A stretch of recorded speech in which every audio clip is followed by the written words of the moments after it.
Bonjour, j'aimerais parler des commandements du Seigneur et des lois.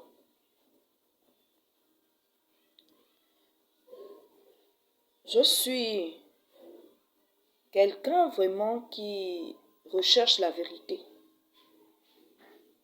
C'est depuis mon enfance que j'ai reçu le Seigneur.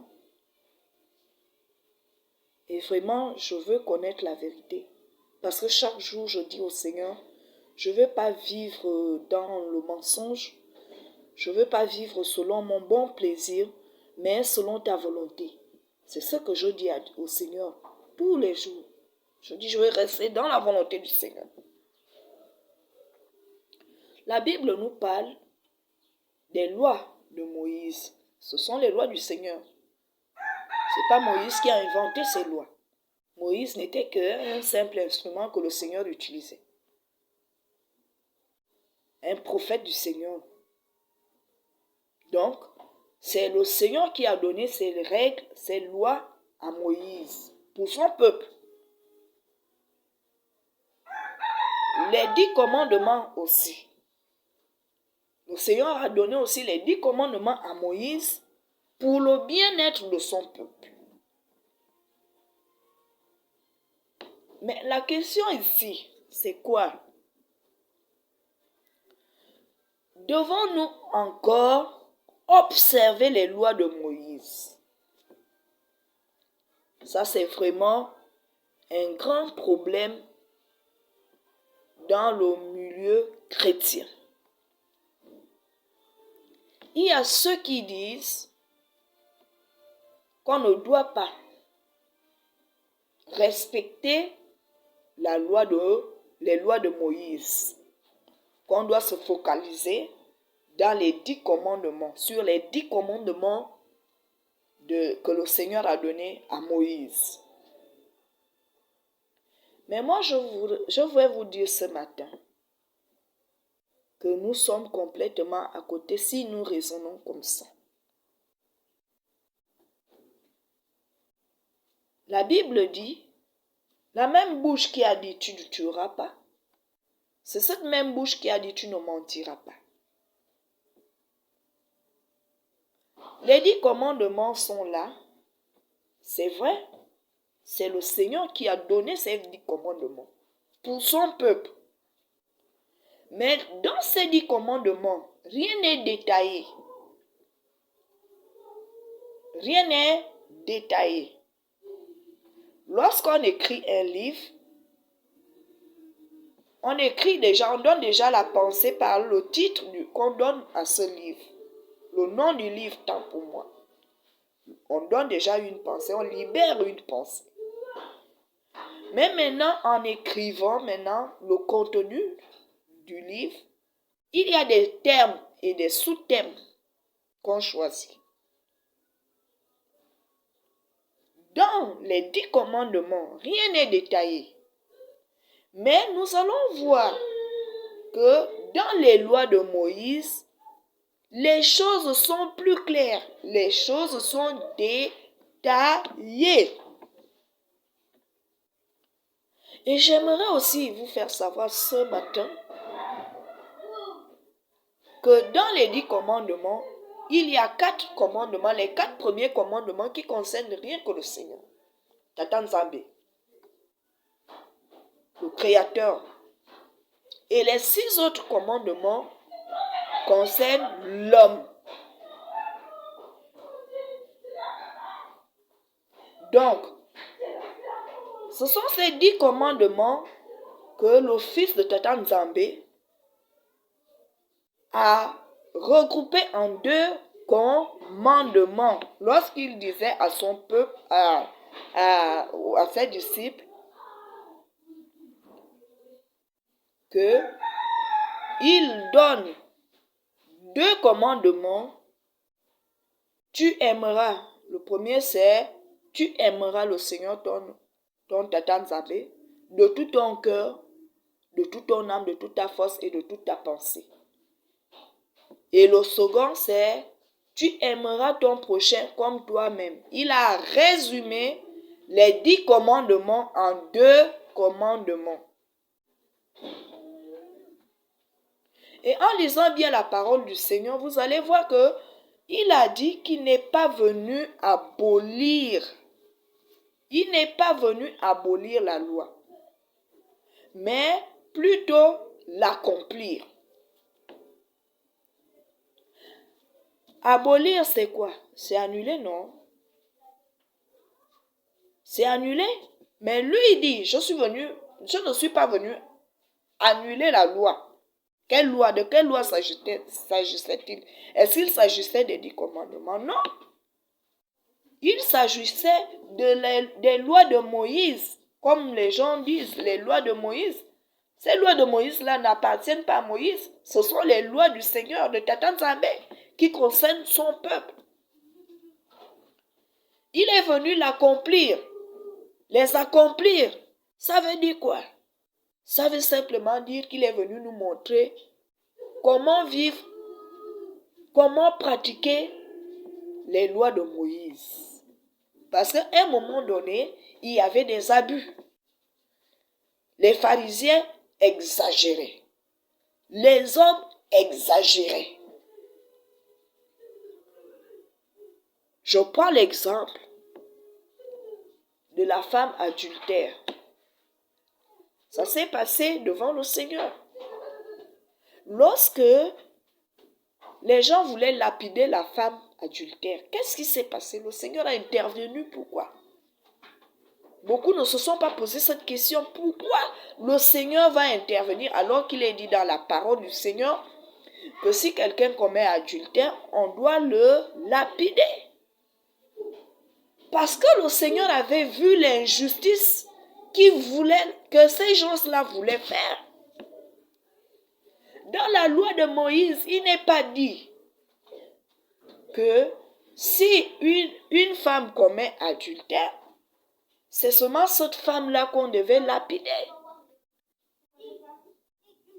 Ou si un homme commet l'adultère, c'est seulement cet homme-là qu'on devait lapider.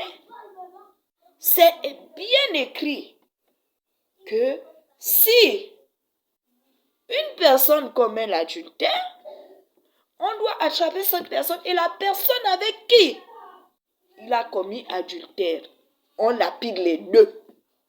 C'est ce qui est écrit dans les lois de Moïse. Mais ce jour-là, les hommes voulaient seulement lapider la femme. Mais l'homme était où? C'est ça qui a fait en sorte que le Seigneur puisse intervenir. Il n'est pas un Seigneur d'injustice, c'est faux. Il a voulu simplement amener ces gens-là à appliquer la justice. Voilà pourquoi il est intervenu. Je prends encore une autre histoire. Dans la synagogue, le Seigneur va intervenir pour guérir une femme qui était malade depuis des années. Et les pharisiens vont intervenir pour lui demander que pourquoi tu guéris les malades le jour du Seigneur, le samba, pendant le samba. Pourquoi tu le fais? Qu'est-ce que le Seigneur va leur répondre? Le Seigneur va leur répondre que si votre animal tombe dans un puits, est-ce que vous ne partez pas le prendre? Vous allez le récupérer. C'est à cause des abus que le Seigneur a dit, moi je m'en vais. Je vais vous montrer comment vivre avec les lois de Moïse. Pas d'exagération. Il y en a bien d'autres exemples dans la Bible. Ce qui veut dire par là que nous ne devons pas nous éloigner des commandements, des lois de Moïse. Tous ceux qui se sont concernés, tous ceux qui font partie du peuple du Seigneur, doivent mettre en pratique les lois de Moïse. Ne suivez pas Paul. Paul a dit. Il y a eu des ajouts dans la Bible. pour nous éloigner du Seigneur. Parce que les gens savent que si nous mettons en pratique les paroles du Seigneur, les lois du Seigneur, les commandements du Seigneur, on sera un peuple très puissant. Mais aussi longtemps que nous serons dans la désobéissance, nous allons vivre misérablement.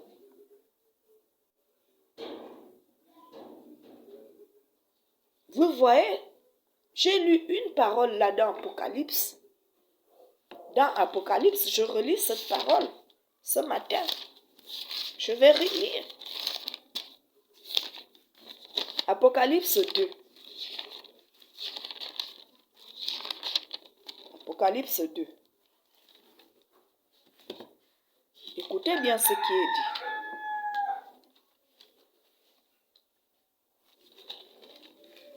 À partir du verset 9.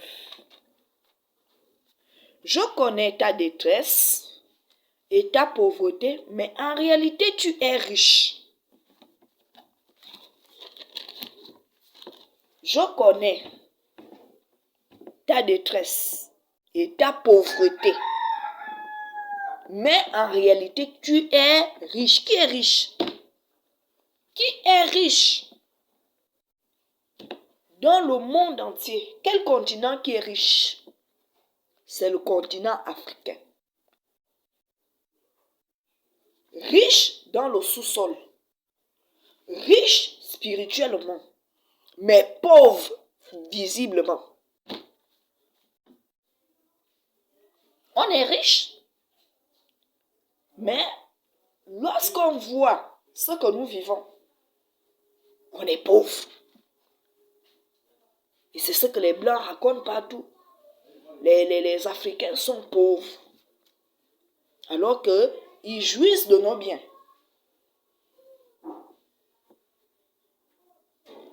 On doit toujours pratiquer la parole du Seigneur. Les lois de Moïse sont importantes dans la marche du chrétien, dans la marche de l'enfant du Seigneur. Si vraiment tu reconnais que tu es enfant du Seigneur, tu dois observer les lois de Moïse. Ce n'est pas difficile, ce n'est pas pénible. Au départ, ça semble difficile. Mais le Seigneur donnera la force à tous ceux qui veulent mettre en pratique les lois de Moïse.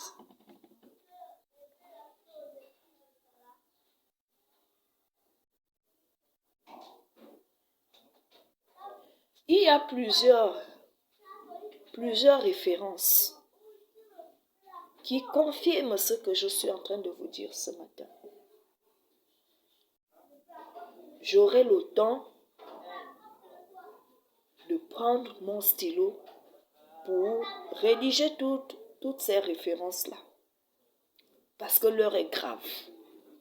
Le peuple du Seigneur s'éloigne de plus en plus du Seigneur et pourtant ils ont demandé le réveil. Voici le réveil, de connaître la vérité. Le réveil, ce n'est pas rester dans les mêmes révélations, c'est faux. Les anciennes révélations, c'est faux. L'heure est venue où nous devons sortir de Babylone. Et Babylone, c'est qui? Babylone, c'est le mensonge que l'Église catholique romaine a créé. Tous ces mensonges, il faut sortir de là. Ce matin, je te le répète, le Seigneur n'a jamais dit que les commandements, les lois de Moïse sont annulées. Jamais. Tout ceci concerne le peuple de Tata Nzambe. Si tu fais partie du peuple de Tata Nzambe, tu dois les mettre en pratique. Si tu ne les mets pas en pratique, tu restes. Tu restes, tu ne feras pas partie de la nouvelle Jérusalem. Parce que le Seigneur approuve celui qui respecte ses lois et ses commandements. À bon entendeur, salut.